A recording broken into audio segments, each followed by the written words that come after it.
Bom, hoje a gente vai falar de espionagem, né? O gênero é clássico, né? Até porque o público tem um público bastante aberto, se a gente for considerar, porque é um povo que gosta daquela aventura que foge do dia a dia, né? Mas não quer entrar fundo na ficção científica, não quer entrar fundo na fantasia, que é aquela coisa normal, né? Um filme parecido com policial, aquela coisa de ação, mas com mistério, com suspense. E o gênero também tem muitos fãs de leitura, né? Eu mesmo, apesar de não ser um fã direto, de não ler muita espionagem, tenho os meus livros preferidos do gênero, né? Se a gente for pensar, a espionagem ela começou a estourar, né, com os filmes do 007, né, até e outras séries mais antigas, né, e é um gênero interessante porque pode ir tanto para o lado da comédia, né, então a gente vai lembrar do True Lies, que tinha o Schwarzenegger e ele fazia um espião que a família não sabia que era espião, e aí a mulher dele começou a se meter com um cara que fingia que era espião, então toda aquela piada, né? Indo pro lado do drama, né? Então tem um filme que ficou super famoso, foi aquele O Jogo da Imitação, né? Que conta a história de como eles decifraram aquela máquina nazista e como isso encurtou a guerra. Embora seja puxado mais pro drama, também tem seu quê de espionagem, né? E, pô, assim, você vai ver aquela coisa mais pro lado da ação, né? Aquele filme Atômica ou Operação Red Sparrow, né? Operação Red Sparrow é bem interessante porque eles até mostram no começo um manualzinho de espião, de criar espião, né? E a gente vai levando, como eu falei, por exemplo, do 007, né?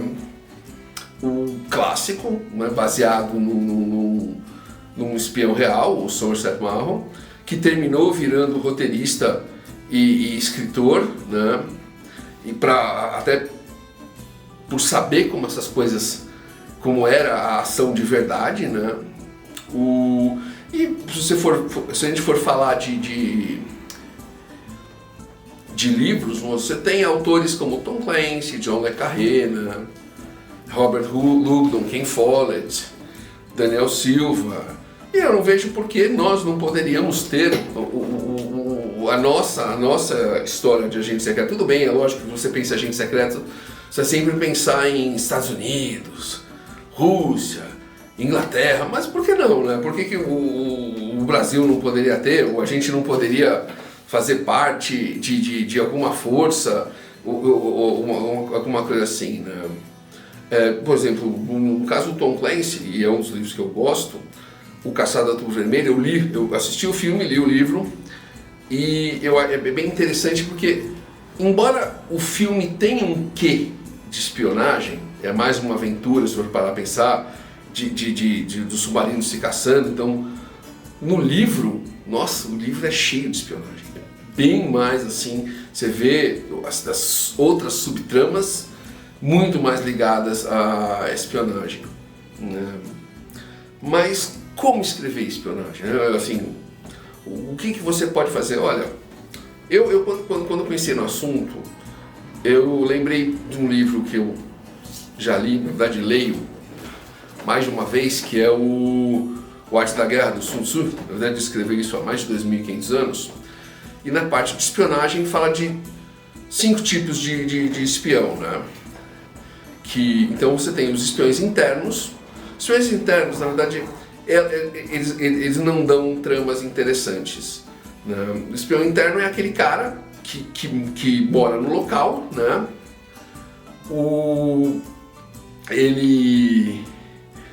E você usa ele para conseguir informação, né?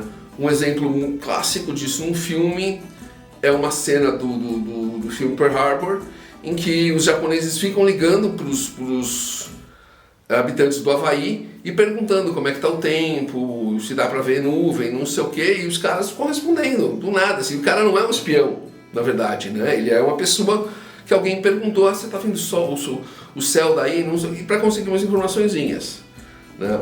Você tem o espião interno, né? O que é o espião interno? O espião interno é exatamente aquele cara que está traindo, às vezes, a indústria dele, no caso de espionagem industrial, o país dele. É uma pessoa que ela não tem as suas necessidades, né? O seu ego elevado, né? Assim, ele não é paparicado, então ele vê as outras pessoas crescerem, ele não cresce por algum motivo, e aí ele começa a ficar amargo, e aí uma potência estrangeira ou uma empresa rival vê isso e pede para o cara começar a espionar para eles, né?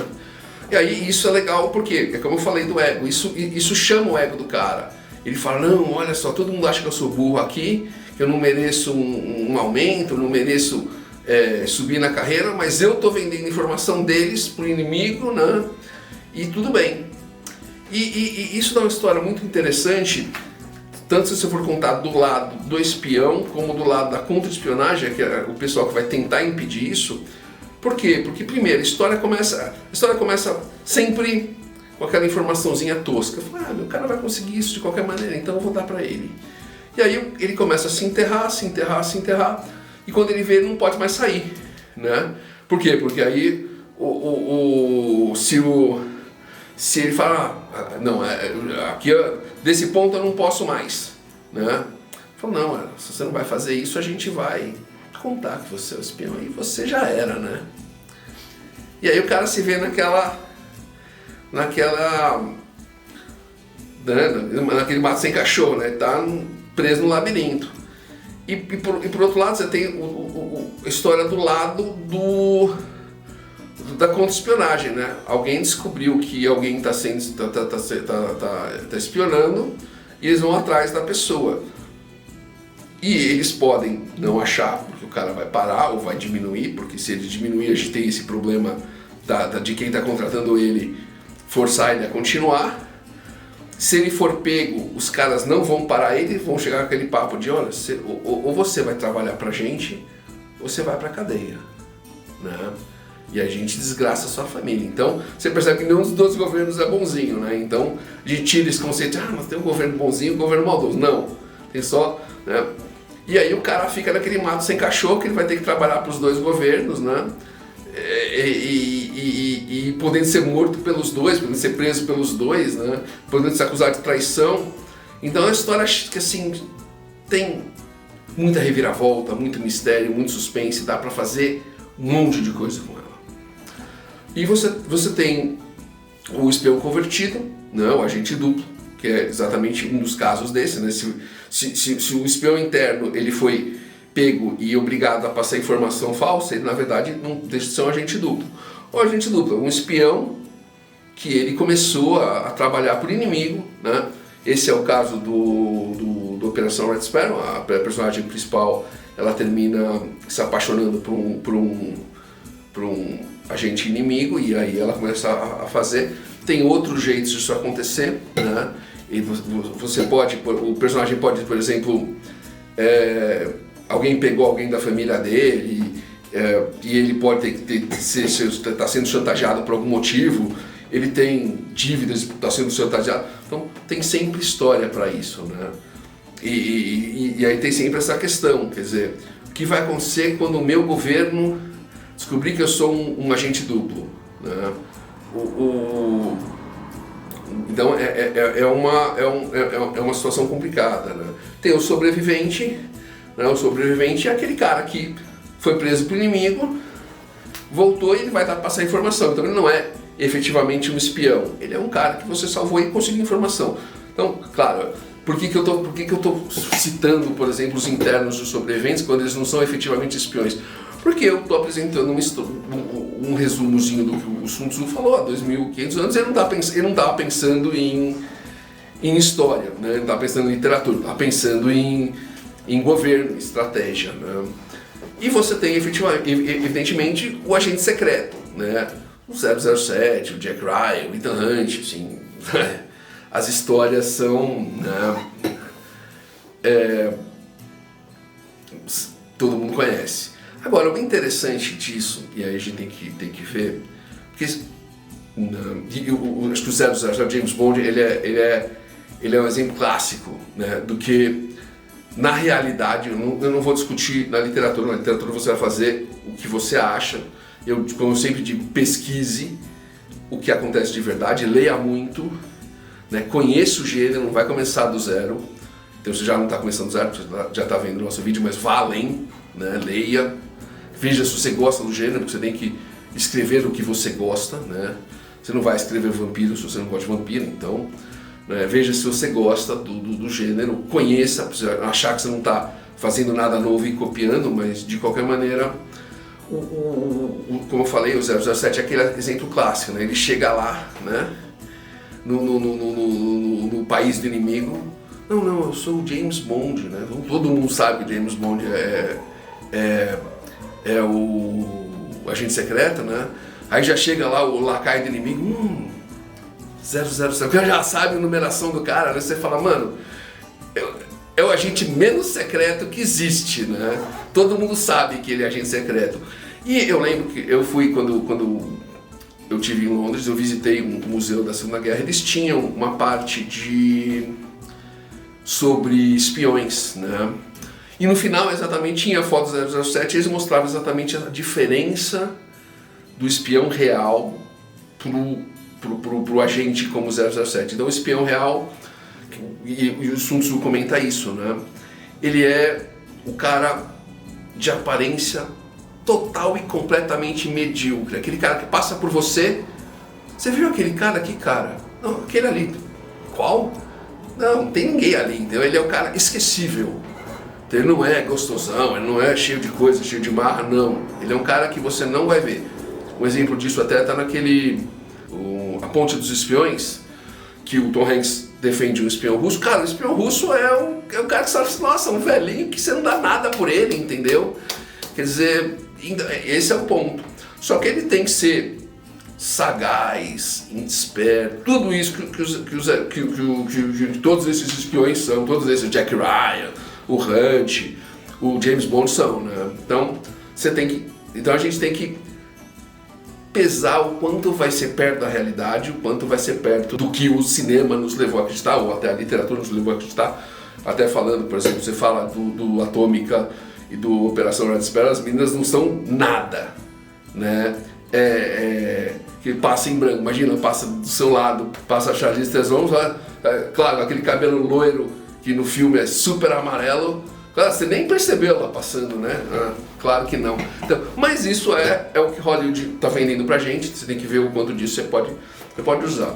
E o Sun Tzu fala, eu até deixei essa parte meio, a parte meio separado, o quão sujo isso aparece no Operação Red Sparrow. Sujo, amoral, entendeu? E capaz de fazer tudo um espião pode ser, né? Então, fazer sexo, então, até aquela coisa que não é muito, né, de se mostrar numa história normal, né? Um caso desses, por exemplo, é a Mata Hari, né? Ela perdeu o marido, né? Ela perdeu o marido e ela teve que se virar. Ela virou uma dançarina erótica, né? Exótica e erótica. E aí, quando começou a guerra, os franceses pediram para ela começar a espionar os alemães, né?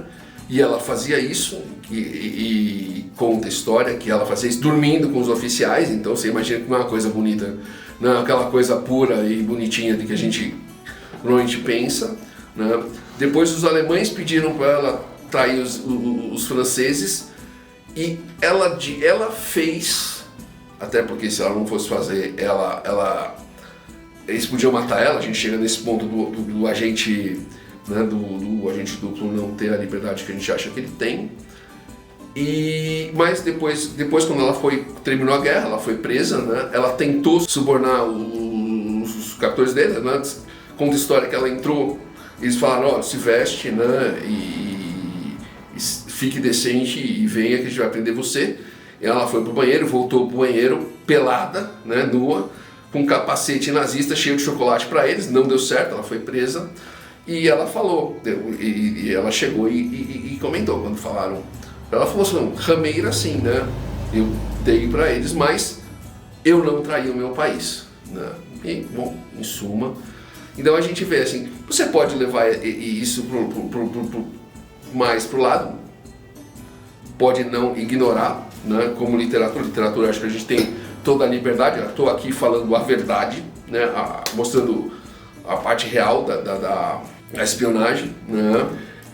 E eu acho que esse é um dos pontos, né? Que é essa mistura do real e do real, né? Tanto que se você for pegar o próprio filme do Caçador do Vermelho, como eu disse, eu vi o filme e li o livro tem até aqui atrás, inclusive, ele fala, né? Ele fala,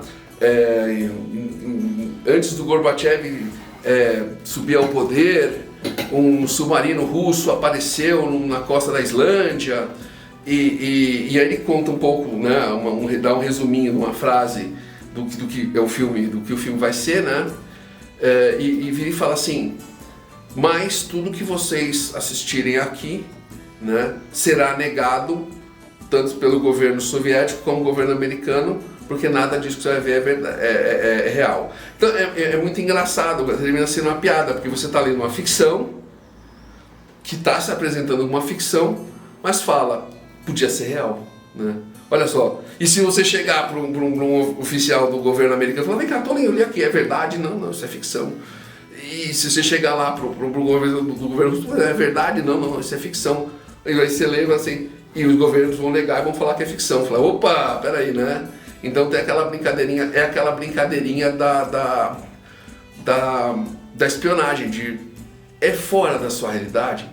Mas pode estar, né? O espião pode estar morando do seu lado, pode ser do seu vizinho, a coisa pode estar acontecendo na praça do seu bairro, né? E, então é um assunto interessante, é um assunto que o autor brasileiro podia se interessar mais, né? Porque eu não vou dizer toda, mas 90% do que nós temos de literatura é importada.